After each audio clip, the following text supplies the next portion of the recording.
Hello there. Today we're going to go on an adventure of exploration, excitement, and knowledge. We begin our journey in Graham's garden, a failing garden run by a failure of a person. Graham is trying to be sustainable,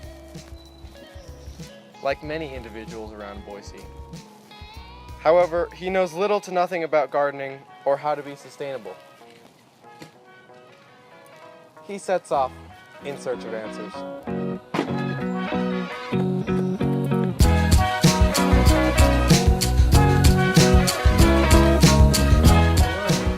We're interested in investigating how our local community could be more sustainable. Here at Sage, we have a variety of programs set in place to be more sustainable, including the Green Team, specifically the Terra Luna project. Can you introduce yourselves and explain to us your roles and how this works? I'm Madison Sackman. I, along with Nate and one other, Allie Ryan, who is not here, were part of the original three who had created the Terra Luna. I had built the very first, besides his little duct tape model, we had built a full structure that included duct tape, plywood, 2x4s, and chicken wire. Is the Green Team itself only committed to this Terra Luna project, or are there other applications you see, like did it just start as this, as well as how does the Terra Luna impact our community? Like, what's the thought process behind it? Oh, okay. So the thought process behind the Terra Luna was we were always playing frisbee within Ann Morrison and Julia Davis, and there was only ever recycling with these giant yellow trash bins throughout the summer when it was like time for the kids to be playing soccer and lacrosse and the field sports outside like that. So we wanted to make something more permanent, but that wouldn't hurt our ecosystem by putting in more cement for something that is more permanent. So hence came the design to have a recycling bin that would actually give the trash bin a hug and say like, it's okay guys, we'll get through this. We're mainly focusing on the Terra Luna currently, just because it's a project that has gone social and now it's going viral into the small community in Boise, Idaho, as well as it's becoming a larger thing. So right now, currently we are focusing on the Terra Luna. However, before we were working on a whole bunch of other subtopics. So currently we are working with Parks and Recreation, and they are the park management system. And basically what we're doing is we're communicating with them and getting their input on what we can do better for the Terra Lunas. Not all trash cans are the same, and we're learning that throughout this process. So we have to alter some of the changes and basically redesign some aspects of our can. But one of the biggest people that we met with were the people from DEKKO, and they really helped us create this project from our little duct tape and wood and chicken wire project into this actual product. So after that interview, Graham learned three major things. One, Sage has a very strong green team who are doing a lot of good work for the local community. Two, the local community is welcoming of what we're doing and are glad to see the program expand. And three, he just about learned something about trash.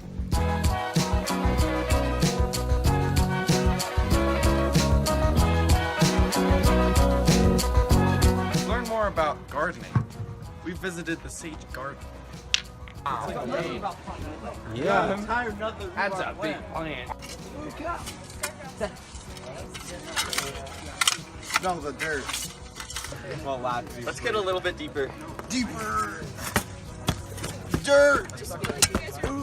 We're out here in the boonies, interviewing gardeners. We have Cole Downey here. Cole, what about gardening makes it sustainable? Well, see, I'm digging out these plants here, right? Because they're weeds.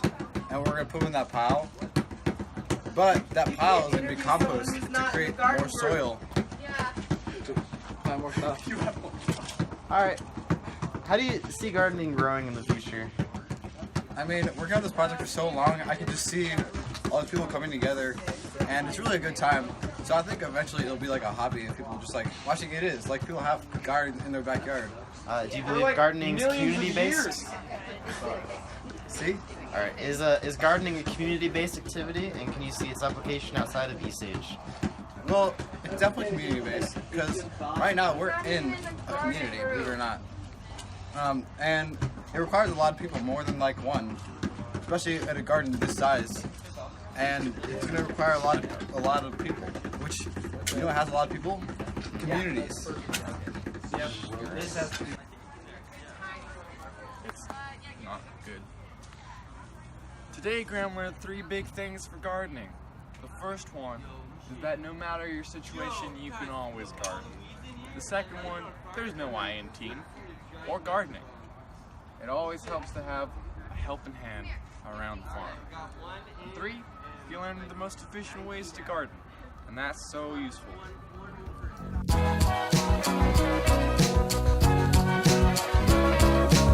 Alright, can you explain to me what the gardening community at Sage is doing currently and what they plan to do in the future?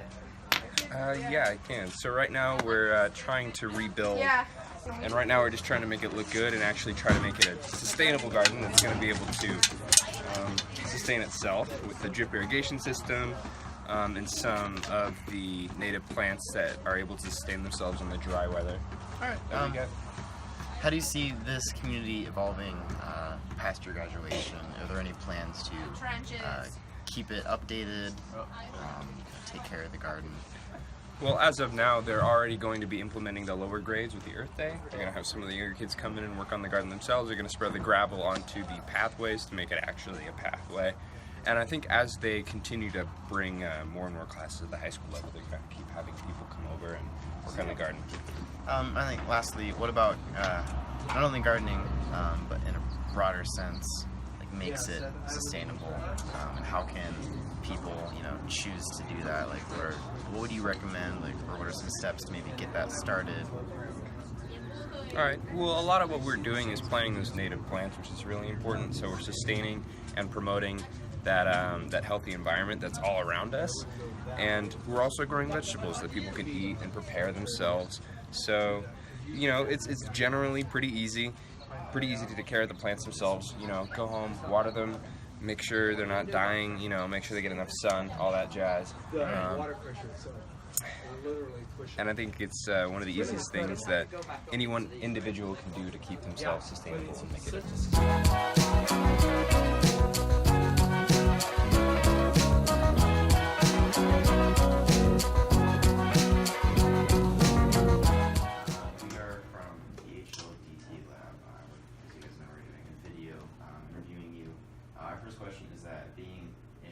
Researching sustainability right now, so we're interested in seeing what about the community is sustainable, especially here at Sage.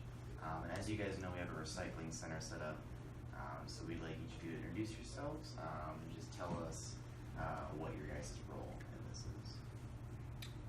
Well, my name is Archer Sellers. I do the recycling in the K1 building, and what I do, I just go around each class, just taking out the recycling, just do a whole loop around the school and just take out the recycling and just be done. My name is Giancarlo Migliori and I do a recycling service. And okay, Aiden. My name is Aiden Ward. I do the recycling in the elementary and the high school hallway. And my responsibility is to push the bin and to dump it. My name is Kira Clough, and I'm kind of like an additional helper.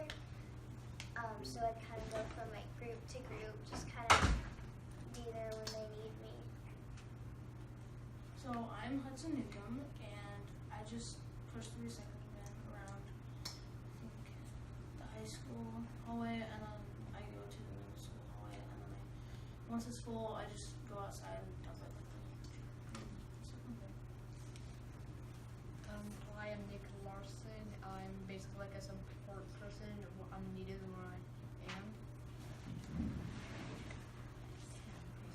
I'm the first day and I pick up the recycling. Alright, so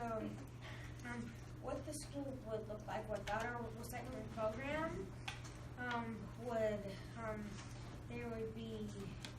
there'd be more recycling, or even no recycling at all, so it would all be trash, and the janitors, who are refugees, would have to do more work. So we make it easier for them by getting their recycling, so they can just skip that and do the other things. So we try and take shorter showers so that we don't waste as much water, and then we try to walk as much as we can so that we don't pollute the world with gases. Well, for other schools who don't have recycling programs, we will print out flyers about our little team to inform them about it. And for cities like McCall, or schools in McCall,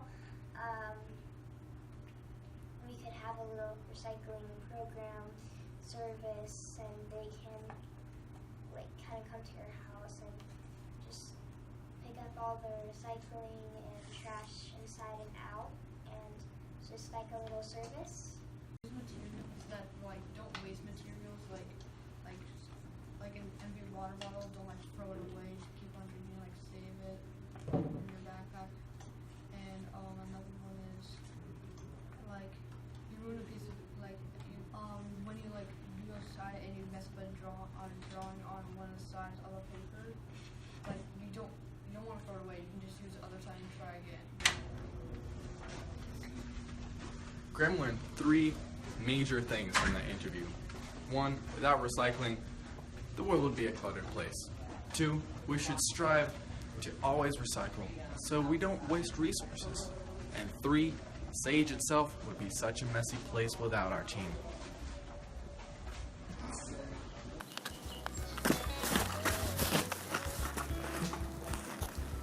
And thus, our journey has come to its conclusion. We've talked to community leaders, people at school, faculty, all sorts. So consider these tips and tricks next time you're trying to be sustainable. And remember to reflect, am I being sustainable? How sustainable? Can I be more sustainable? Who knows? Thanks for tuning in.